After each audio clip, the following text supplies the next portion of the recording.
ನಮಸ್ತೆ ಎಜೆ ನ್ಯೂಸ್ಗೆ ಸ್ವಾಗತ. 2 ಕೋಟಿ ಅನುದಾನ ಬಿಡುಗಡೆಗೊಂಡ ಜಿಲ್ಲಾ ಕನಕ ಸಮುದಾಯ ಭವನಕ್ಕೆ ಸಿಎಂ ಸಿದ್ದರಾಮಯ್ಯ ಭೂಮಿ ಪೂಜೆ ನೆರವೇರಿಸಿದರು.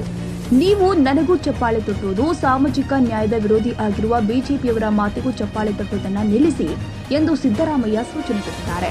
ಚಾಮರಾಜನಗರ ಜಿಲ್ಲೆಯಲ್ಲಿ ಎಲ್ಲಾ ಜಾತಿ ಮತ್ತು ಎಲ್ಲಾ ಧರ್ಮದ ಬಡವರಿಗೆ ನೆರವಾಗುವ ರೀತಿಯಲ್ಲಿ ಹಾಸ್ಟೆಲ್ ಮತ್ತು ಶಿಕ್ಷಣ ಸಂಸ್ಥೆಗಳನ್ನು ನಿರ್ಮಿಸಿ ಇದರಿಂದ ಬಡವರಿಗೆ ಅವರ ಸಮಾನತೆ ಅವಕಾಶ ಈಡೇರುತ್ತೆ ಎಂದು ಸಿಎಂ ಸಿದ್ದರಾಮಯ್ಯ ಹೇಳಿದರು. ಚಾಮರಾಜನಗರ ಜಿಲ್ಲೆಯಲ್ಲಿ ಕುರುಬರ ಸಂಘದ ಕಾರ್ಯಕರ್ತರು ಆಯೋಜನೆ ಮಾಡಲಾಗಿದ್ದ ಕಾರ್ಯಕ್ರಮದಲ್ಲಿ ಜಿಲ್ಲಾ ಕನಕ ಸಮುದಾಯ ಭವನಕ್ಕೆ ಭೂಮಿ ಪೂಜೆ ನೆರವೇರಿಸಿ ಮಾತನಾಡಿದರು. ಈಗಾಗಲೇ 2 ಕೋಟಿ ರೂಪಾಯಿನಲ್ಲಿ 50 ಲಕ್ಷ ರೂಪಾಯಿ ಬಿಡುಗಡೆಯಾಗಿದೆ. ಹಲವರು ದೇಣಿಗೆ ಕೂಡ ಕೊಟ್ಟಿದ್ದಾರೆ. ಇವರೆಲ್ಲರಿಗೂ ಕೂಡ ಒಳ್ಳೆಯದಾಗಲಿ ಎಂದಿದ್ದಾರೆ. ಸಮುದಾಯ ಭವನ ಕಟ್ಟಿ ಆದರೆ ಇದಕ್ಕಿಂತ ಹೆಚ್ಚಾಗಿ ಹಾಸ್ಟೆಲ್ ಮತ್ತು ಶಿಕ್ಷಣ ಸಂಸ್ಥೆ ನಿರ್ಮಿಸಿ ಜಿಲ್ಲೆಯ ಎಲ್ಲ ಹಿಂದುಳಿದ ಸಮುದಾಯಗಳ ಬಡ ಮಕ್ಕಳಿಗೆ ಶೈಕ್ಷಣಿಕ ನೆರವು ದೊರಕುವಂತೆ ಮಾಡಿ ಎಂದಿದ್ದಾರೆ. ಚಾಮರಾಜನಗರ ಜಿಲ್ಲೆ ಅತ್ಯಂತ ಹಿಂದುಳಿದಿರುವ ಜಿಲ್ಲೆ. ಇಲ್ಲಿ ಶಿಕ್ಷಣ ಹೆಚ್ಚೆಚ್ಚು ಸಿಗಬೇಕಾಗಿದೆ. ಶಿಕ್ಷಣ ಕಲಿಯಬೇಕಾದ ವಿದ್ಯಾರ್ಥಿಗಳಿಗೆ ಹಾಸ್ಟೆಲ್ಗಳ ಅಗತ್ಯವೂ ಕೂಡ ಇದೆ. ನಮ್ಮ ಸರ್ಕಾರ ಎಲ್ಲ ಜಾತಿಯ ಬಡವರಿಗೂ ಅನುಕೂಲ ಆಗುವ ಯೋಜನೆಗಳನ್ನು ಜಾರಿಗೆ ತಂದಿದೆ. ಶಕ್ತಿ ಯೋಜನೆ ಸೇರಿ ನಮ್ಮ 5 ಗ್ಯಾರಂಟಿಗಳು ಎಲ್ಲ ಜಾತಿ ಎಲ್ಲ ಧರ್ಮದ ಬಡ ಮಹಿಳೆಯರಿಗೂ ಅನುಕೂಲವಾಗ್ತಾ ಇದೆ. ಕೆಲಸಕ್ಕೆ ಹೋಗುವ ಬಡ ಮತ್ತು ಮಧ್ಯಮ ವರ್ಗದ ಹೆಣ್ಣು ಮಕ್ಕಳಿಗೆ ಇದರಿಂದ ಹೆಚ್ಚು ಸಮಾಧಾನವಾಗಿದೆ. ವಿದ್ಯಾರ್ಥಿನಿಯರಿಗೂ ಸಮಾಧಾನವಾಗಿದೆ. ಹೀಗೆ ಎಲ್ಲಾ ಜಾತಿಯ ಬಡವರು ಮಧ್ಯಮ ವರ್ಗದವರಿಗೆ ನೆರವಾಗುವ ಕೆಲಸ ಮಾಡಿ ಎಂದು ಸಿಎಂ ಸಲಹೆ ಕೊಟ್ಟಿದ್ದಾರೆ. ಸಾಮಾಜಿಕ ಸಮೀಕ್ಷೆ. ಸಂವಿಧಾನ ಬಂದು 75 ವರ್ಷ ಆದರೂ ಸಾಮಾಜಿಕ ನ್ಯಾಯ ಈಡೇರಿಲ್ಲ. ಅವಕಾಶ ವಂಚಿತ ಸಮುದಾಯಗಳ ಆರ್ಥಿಕ ಸಾಮಾಜಿಕ ಸ್ಥಿತಿಗತಿ ಅರಿಯಲು ಸಮೀಕ್ಷೆ ನಡೆಸಿದ್ದೀವಿ. 2015ರಲ್ಲಿ ನಡೆಸಿದ ಸಮೀಕ್ಷೆ ಬಳಿಕ ಬಂದರೂ ಸ್ವೀಕರಿಸಿಲ್ಲ.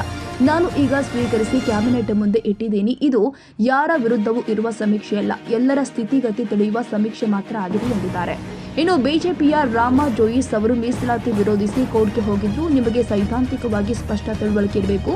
ನೀವು ನನಗೂ ಚಪ್ಪಾಳೆ ತಟ್ಟೋದು ಸಾಮಾಜಿಕ ನ್ಯಾಯದ ವಿರೋಧಿ ಆಗಿರುವ ಬಿಜೆಪಿಯವರ ಮಾತಿಗೂ ಚಪ್ಪಾಳೆ ತಟ್ಟುವುದನ್ನು ನಿಲ್ಲಿಸಿ ನಮ್ಮ ಪರವಾಗಿ ಇರುವವರು ಯಾರು ಎಂದು ತಿಳಿದು ಆಶೀರ್ವಾದ ಮಾಡಿ ಎಂದಿದ್ದಾರೆ.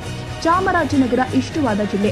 ನನಗೆ ಚಾಮರಾಜನಗರ ಅತ್ಯಂತ ಇಷ್ಟವಾದ ಜಿಲ್ಲೆ. ಚಾಮರಾಜನಗರಕ್ಕೆ 20 ಸಾರಿ ಬಂದು 2 ಬಾರಿ ಮುಖ್ಯಮಂತ್ರಿ ಆಗಿದ್ದೇನೆ ಎಂದಿದ್ದಾರೆ. ಮುಖ್ಯಮಂತ್ರಿ ಸಿದ್ದರಾಮಯ್ಯ ಅವರು ಚಾಮರಾಜನಗರ ಜಿಲ್ಲಾಧಿಕಾರಿಗಳ ಆವರಣದಲ್ಲಿ ಸಾಂಸ್ಕೃತಿಕ ನಾಯಕ ಬಸವಣ್ಣನವರ ಪುತ್ಥಳಿಯನ್ನು ಲೋಕಾರ್ಪಣೆಗೊಳಿಸಿದ ಬಳಿಕ ವಾಲ್ಮೀಕಿ ಮತ್ತು ಭಗೀರಥ ಪುತ್ಥಳಿ ನಿರ್ಮಾಣಕ್ಕೆ ಶಂಕುಸ್ಥಾಪನೆ ನೆರವೇರಿಸಿದರು. ಈ ವೇಳೆ ಸಮಾಜ ಕಲ್ಯಾಣ ಸಚಿವ ಡಾಕ್ಟರ್ ಎಚ್.ಸಿ. ಮಹದೇವಪ್ಪ, ಜಿಲ್ಲಾ ಉಸ್ತುವಾರಿ ಸಚಿವ ಕೆ. ವೆಂಕಟೇಶ್, ಸಂಸದ ಸುನಿಲ್ ಬೋಸ್, ಶಾಸಕ ಸಿ. ಪುಟ್ಟರಂಗಶೆಟ್ಟಿ ಸೇರಿ ಹಲವಾರು ಗಣ್ಯರು ಉಪಸ್ಥಿತರಿದ್ದರು.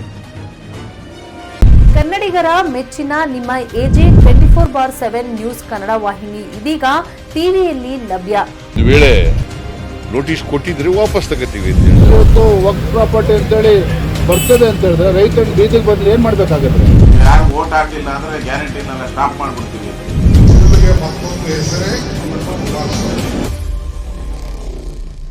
ಕರ್ನಾಟಕ ಮತ್ತು ದೇಶ ವಿದೇಶ 360 ಡಿಗ್ರಿ ಸುದ್ದಿ ಹಾಗೂ ಉತ್ತರ ಕರ್ನಾಟಕ, ಬೆಳಗಾವಿ, ಬಾಗಲಕೋಟೆ, ಧಾರವಾಡ, ಹಾವೇರಿ, ಗದಗ, ಬಿಜಾಪುರ ಜಿಲ್ಲೆಯ ಕ್ಷಣ ಕ್ಷಣದ ವಿವರವನ್ನ ಪಡೆಯುವುದಕ್ಕೆ ಎಜೆ 24/7 ನ್ಯೂಸ್ ಕನ್ನಡ ವಾಹಿನಿಯನ್ನ ಲೈಕ್ ಮಾಡಿ, ವಿಡಿಯೋಗಳನ್ನ ಶೇರ್ ಮಾಡಿ, ಕಮೆಂಟ್ ಮಾಡುವ ಮೂಲಕ ನಮ್ಮ ವಾಹಿನಿಗೆ ಸಹಕಾರ ನೀಡಿ ಮತ್ತು ಚಾನೆಲ್ ಅನ್ನ ಸಬ್ಸ್ಕ್ರೈಬ್ ಮಾಡಿ.